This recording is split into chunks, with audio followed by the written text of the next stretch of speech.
नमस्कार, स्वागत है आपका आपके अपने channel health and medicine Hindi में। आज के वीडियो में मैं आपको एयर कंडीशनर की साइड इफेक्ट्स के बारे में बताऊंगा। मतलब कि अगर आप बिना सोचे समझे और ज्यादा समय के लिए एसी का उपयोग करते हो, ज्यादा समय आप एसी में रहते हो, तो आपको कौन कौन सी हेल्थ प्रॉब्लम हो सकती है उसके बारे में आज के वीडियो में हम बात करेंगे। वीडियो शुरू करने से पहले पिछले वीडियो के अपडेट दे देता हूँ। पिछले वीडियो में हमने बात की थी 5 ऐसी मेडिकल इमरजेंसीज के बारे में कि भगवान ना करे अगर ऐसी कोई इमरजेंसी मेडिकल इमरजेंसी आती है तो सबसे पहले आपको तुरंत प्रभाव से अपने नजदीकी स्वास्थ्य केंद्र या फिर जो भी मेडिकल सेवाएं इमरजेंसी सेवाएं उपलब्ध है उसका संपर्क करना है। वीडियो की लिंक आपको नीचे डिस्क्रिप्शन में मिल जाएगी। देखिए, जैसे ही गर्मी का मौसम स्टार्ट होता है ज्यादातर लोगों के घर में एयर कंडीशनर चालू हो जाते हैं। एयर कंडीशनर और एयर कूलर के जो भी सेल्स होते हैं उसके आंकड़े भी बढ़ने लगते हैं, क्योंकि गर्मी के मौसम में एयर कंडीशनर और एयर कूलर लग्जरी आइटम से हटकर नेसेसरी आइटम बन जाते हैं।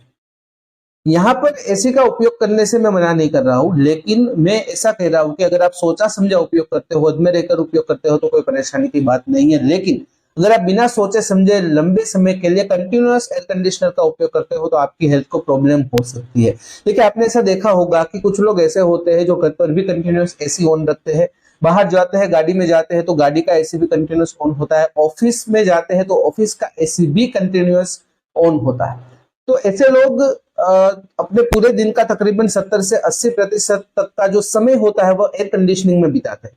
तो जब भी कोई प्रतिकूल स्थिति सामने आती है, जब भी वह लोगों को बिना एयर कंडीशनर के काम करना होता है तो वो लोग नहीं कर पाते हैं, वो लोग असहज हो जाते हैं, अनकंफर्टेबल फील करने लगते हैं और ज्यादा समय वगैरह ऐसे के नहीं रह पाते हैं। तो ऐसा आपके साथ ना हो, इसीलिए ही आप अगर सोचे समझे और हद में रहकर एयर कंडीशनर का उपयोग करते हो तो परेशानी की बात नहीं है। लेकिन अगर आप ज्यादा मात्रा में कंटिन्यूअस और लंबे समय के लिए एयर कंडीशनर का उपयोग करते हो तो आपको हेल्थ रिलेटेड प्रॉब्लम्स हो सकती है। तो यह कौन कौन सी प्रॉब्लम्स है वह वन बाय वन हम इस वीडियो में जानेंगे। सबसे पहली साइड इफेक्ट है डिहाइड्रेशन, यानी कि शरीर में पानी की कमी हो जाना। कुछ अध्ययनों में ऐसा देखने को मिला है कि एसी रूम के अंदर रेट ऑफ डिहाइड्रेशन ज्यादा होता है कंपेयर टू नॉर्मल। मतलब कि अगर आप एयर कंडीशनिंग रूम के अंदर ज्यादा समय बिताते हो, लंबा समय बिताते हो, कंटिन्यूअस एयर कंडीशनिंग में रहते हो, तो ठंडक की वजह से आपको प्यास नहीं लगेगी। एक्चुअली आपके शरीर को पानी चाहिए, पर्याप्त मात्रा में पानी चाहिए ताकि आपका शरीर, आपकी बॉडी हाइड्रेट रह सके। लेकिन ठंडी की वजह से आपको प्यास नहीं लगेगी, आप पानी नहीं पियोगे तो आपके शरीर को प्रॉपर हाइड्रेशन नहीं मिलेगा। उसके सामने जो लोग नॉर्मल रूम में रह रहे हैं, जो लोग नेचुरल कंडीशन में रह रहे हैं, उन लोगों को बार बार प्यास लगेगी, समय समय पर प्यास लगेगी, जिसकी वजह से वो लोग पानी पिएंगे और शरीर को हाइड्रेट करेंगे। अगर आपको कंपलसरी एयर कंडीशनिंग रूम में रहना है तो फिर आपको अपने वाटर इंटेक पर ध्यान देना अति आवश्यक हो जाता है। नंबर 2 है रेस्पिरेटरी प्रॉब्लम्स। देखिए, जो लोग लंबे समय से एसी में रहते हैं, जो लोग कंटिन्यूअस एसी में समय बिताते हैं, वह लोगों को श्वसन तंत्र यानी कि रेस्पिरेटरी सिस्टम से रिलेटेड समस्या होने की संभावना काफी ज्यादा हो जाती है। खास करके इस प्रॉब्लम के अंदर गले में खराश होना, नाक में से पानी आना, नाक बंद हो जाना इत्यादि समस्याएं सामने आती है। यहाँ पर आप सोच रहे होंगे कि भारत और दूसरे देशों में कुछ प्रदेश ऐसे होते हैं जहां पर पूरे साल ठंड रहती है, लेकिन वहां के लोग तो बीमार नहीं होते हैं। वो इसीलिए क्योंकि ऐसे प्रदेश में जो ठंड होती है वह नेचुरल होती है और हम जो एसी के माध्यम से ठंड पैदा करते हैं वह मानव निर्मित होती है। वह लोग लंबे समय के लिए ऐसे ठंडे प्रदेश में रहते हैं, इसलिए वह लोगों को कुछ नहीं होता। लेकिन हम खास करके गर्मी के मौसम में बाहर जब गर्मी होती है तो अंदर हम एयर कंडीशनर के माध्यम से ठंडक पैदा करते हैं और दोनों प्रकार के वातावरण में जब टेम्परेचर का इम्बैलेंस हो जाता है तो यह स्थिति सामने आती है। नंबर 3 है हेडेक यानी कि सिरदर्द।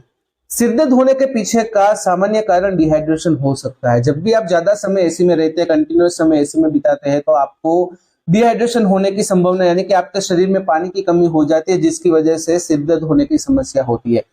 इसके अलावा जब भी आप ठंडे जगह पर यानी कि एयर कंडीशनिंग रूम से जब भी आप बाहर आते हैं, गर्म प्रदेश में आते हैं, गर्म जगह पर आते हैं, तो अचानक से तापमान में जो बदलाव होता है जिसकी वजह से हेडेक और माइग्रेन की समस्या सामने आती है। नंबर 4 है आसानी से संक्रमण लगना। आसानी से संक्रमण लगने से यहाँ पर मेरा मतलब ऐसा बिल्कुल नहीं है कि जो लोग एसी में रहते हैं वह लोगों की रोग प्रतिरोधक क्षमता कम होती है। जो लोग लंबे समय से एसी में रहते हैं, जो लोग कंटिन्यूअस एसी का उपयोग करते हैं, उन लोगों के नजल पैसेज ड्राई हो जाते हैं, उन लोगों के म्यूकस ड्राई हो जाते हैं, जिसकी वजह से म्यूकस मेम्ब्रेन में इरिटेशन क्रिएट होता है। देखिए, हमारी डिफेंस मैकेनिज्म की बात करें तो हमारी डिफेंस मैकेनिज्म में म्यूकस एक महत्वपूर्ण रोल अदा करता है। अगर नॉर्मल म्यूकस है तो जो जो फॉरेन पार्टिकल्स होते हैं, फॉरेन ऑब्जेक्ट्स होते हैं, वायरस, एलर्जेंस, बैक्टीरिया, वह हमारे शरीर के अंदर जब भी एंटर करने की ट्राई करते हैं तो नॉर्मल म्यूकस की वजह से वह वहां पर ही अटक जाते हैं, जिसकी वजह से शरीर के अंदर एंटर नहीं कर पाते हैं।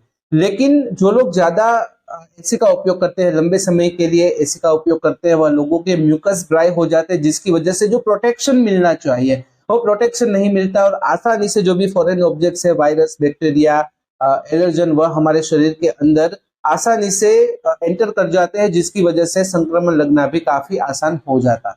नंबर 5 है ड्राई एंड इची स्किन। देखिए, जो लोग एसी का लंबे समय से उपयोग करते हैं, एसी का सबसे ज्यादा उपयोग करते हैं, वह लोगों की स्किन दूसरों के मुकाबले सूखी हो जाती है, जिसकी वजह से इरिटेशन और इचिंग जैसी समस्या होती है। आपने महसूस किया हो कि जब भी सर्दी का मौसम आता है तो हमारी त्वचा ड्राई हो जाती है, जिसे हम पेट्रोलियम जेली या फिर मॉइस्चराइजर की वजह से मॉइस्चर देते हैं, जिसकी वजह से हाइड्रेशन मिलता है और त्वचा की प्रॉब्लम दूर होती है। तो अगर आप ज्यादा समय एसी में बिताते हो, अगर आपको कंपलसरी ज्यादा समय एसी में बिताना पड़ सकता है, ऐसा है, तो फिर आपको अपनी त्वचा की देखभाल रखनी है, आपको अपनी त्वचा को अच्छे से मॉइस्चर प्रोवाइड करना है।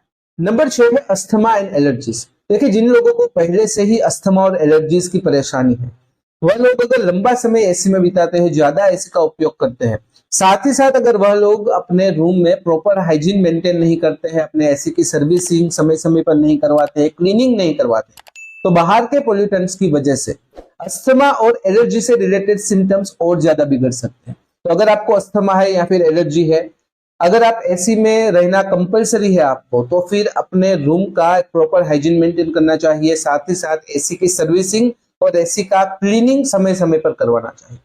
जिन लोगों को अस्थमा और एलर्जी की परेशानी नहीं है, अगर वह लोग लंबे समय के लिए एसी का उपयोग करते हैं, तो फिर रेस्पिरेटरी प्रॉब्लम यानी कि श्वसन तंत्र से संबंधित समस्याओं की वजह से इन फ्यूचर अस्थमा होने की समस्या रहती है।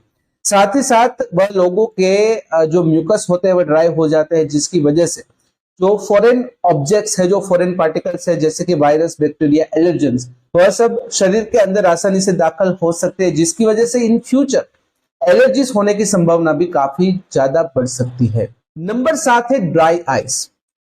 जिन लोगों को ड्राई आइस की प्रॉब्लम है, हो सके तो उन लोगों को एयर कंडीशनर का उपयोग नहीं करना चाहिए। लेकिन अगर वह लोग एयर कंडीशनर का उपयोग करते हैं, लंबे समय के लिए करते हैं, तो फिर ड्राई आइस के साथ रिलेटेड जो भी सिम्टम्स होते हैं, जैसे कि आंखें लाल हो जाना, आंखों में खुजली होना, इरिटेशन होना, जलन होना, इत्यादि सिम्टम्स और ज्यादा बिगड़ सकते हैं। ऐसे में हो सके तो कम एसी का उपयोग करें या फिर एक प्रॉपर हाइजीन आपको मेंटेन करना अति आवश्यक हो जाता है। नंबर 8 है लेथर्जी यानी कि आलस होना। आपने कभी ना कभी ऐसा महसूस किया होगा कि जब भी आप लंबे समय एसी रूम में रहने के बाद जब बाहर जाते हैं, गर्म हवा में जाते हैं, गर्म जगह पर जाते हैं, तो फिर आपको आलस आती है।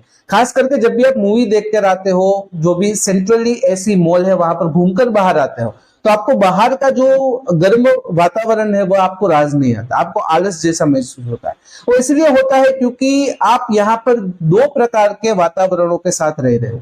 जैसे कि बाहर गर्मी है, अंदर आपने ठंडक पैदा कर रखी है अपने एयर कंडीशनर की वजह से, और दोनों टेम्परेचर के अंदर बहुत ही ज्यादा डिफरेंस हो जाता है, इम्बैलेंस हो जाता है, जिसकी नेगेटिव इफेक्ट आपकी बॉडी पर होती है और आपको लेथर्जी यानी कि आलस और सुस्ती जैसा महसूस होता है।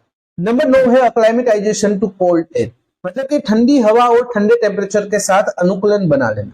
देखिए, जो लोग लंबे समय से कंटिन्यूअस एसी का उपयोग कर रहे हैं, वह लोग ठंडे टेम्परेचर और ठंडी हवा के साथ अनुकूलन बना लेते हैं, तो उसके सामने नॉर्मल टेम्परेचर और नॉर्मल हवा के साथ उन लोगों का अनुकूलन बिगड़ जाता है।